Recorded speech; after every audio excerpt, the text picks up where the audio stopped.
DI Khan में जाम शहादत नोश करने वाले नायक मुख्तियार अली शेख की नमाज जनाजा अदा कर दी गई है। शहीद को फौजी एजाज के साथ सुपुर्द खाक किया गया। शहीद के लवाहिकीन कहते हैं मुख्तियार अली की शहादत पर फख्र है। मजीद जानेंगे गुलामुल्लाह सियाल की रिपोर्ट में।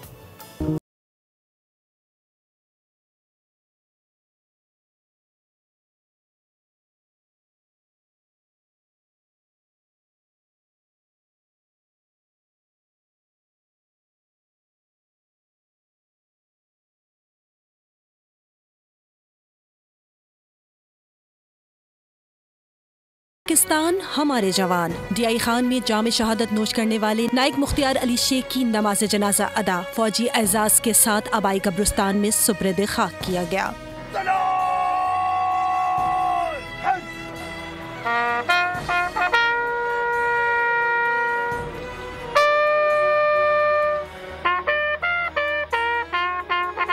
नमाज जनाजा में फौजी अफसरान, सियासी और समाजी शख्सियात समेत अहले इलाका की बड़ी तादाद ने शिरकत की। सदर और चीफ ऑफ आर्मी स्टाफ की जानिब से कब्र पर फूल रखे गए। शहीद के लवाहिकीन कहते हैं मुख्तियार अली की शहादत पर उन्हें फख्र है। जी, हमें बहुत ज़्यादा खुशी है, हमारा भाई शहीद हुआ है और शहादत नसीब वालों को मिलती है। मुझे बहुत फख्र है अपने भाई पे, वो अपने देश के लिए लड़ते हुए शहीद हुआ है।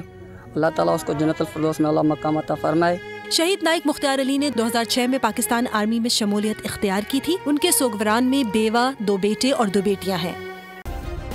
सब्सक्राइब करें और बेल दबाएं ताकि कोई खबर रह न जाए।